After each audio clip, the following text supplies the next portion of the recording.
L'équipe de Rockline se désespérait de les rencontrer. Pop music is always rubbish. It's always 90% rubbish. At the moment, it's 99% rubbish. That's what I'm complaining about. You got to accept that it's like everything else. Most of it's rubbish. Most of it's terrible. You got to look at the good bits, and at the moment, there's not very many of those.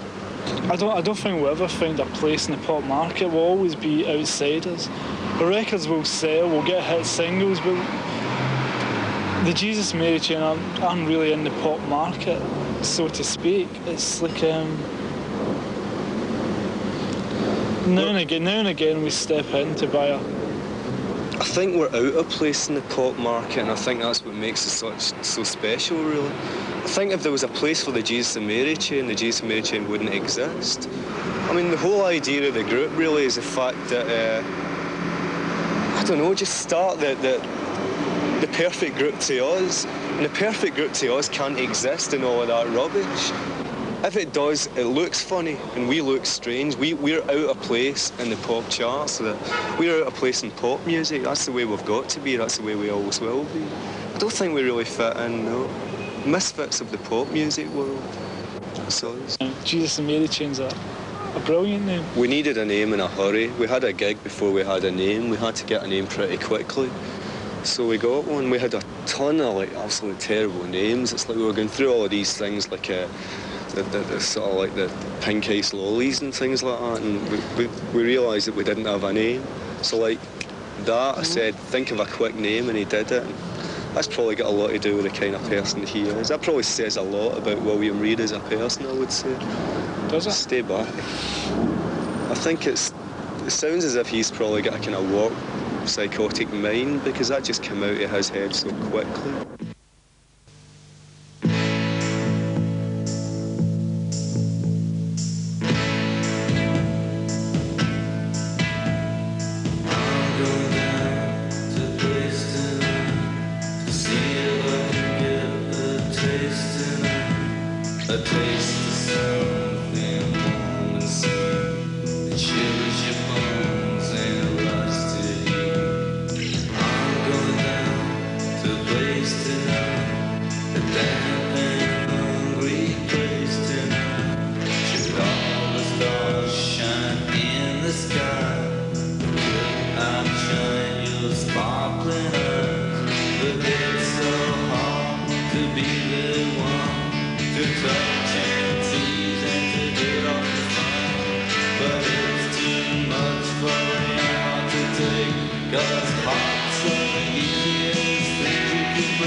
We've achieved Cycle Candy, that's a big achievement. That exists and that's sold something like 240,000 copies worldwide.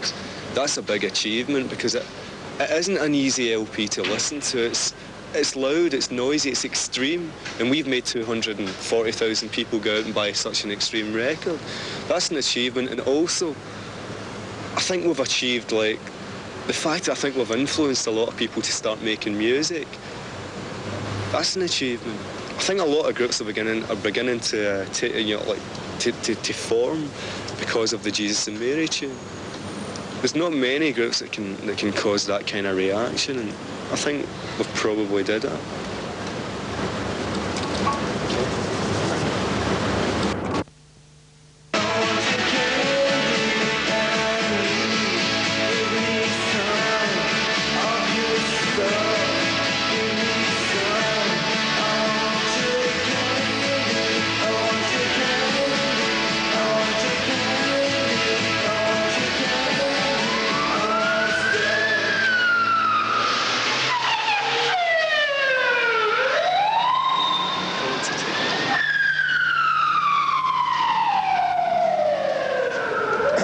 So, Glasgow was another place that had an inferiority complex about pop music. For something like 150 years, nobody made any music. And then a couple of groups came along and that was it. Glasgow had a music scene, a tailor-made music scene. And it's not really done anything since. I think it had one good group. And everybody gets so carried away with this good group that they all started a group that was exactly the same. And that's the Glasgow music scene it's got. Who was a good group? Don't know.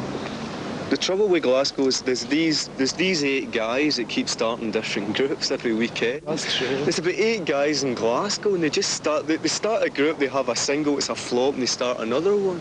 And that's the way Glasgow's always been. And it's just this small crowd of people that start like 25 different groups. And I don't know who the most recent success from Glasgow is, but if you go and examine that group closely, I bet you every single member of that group's been in about 4 other groups. Check it out and you'll find it. One of them's been in Altered Images and one of them's been in, what was the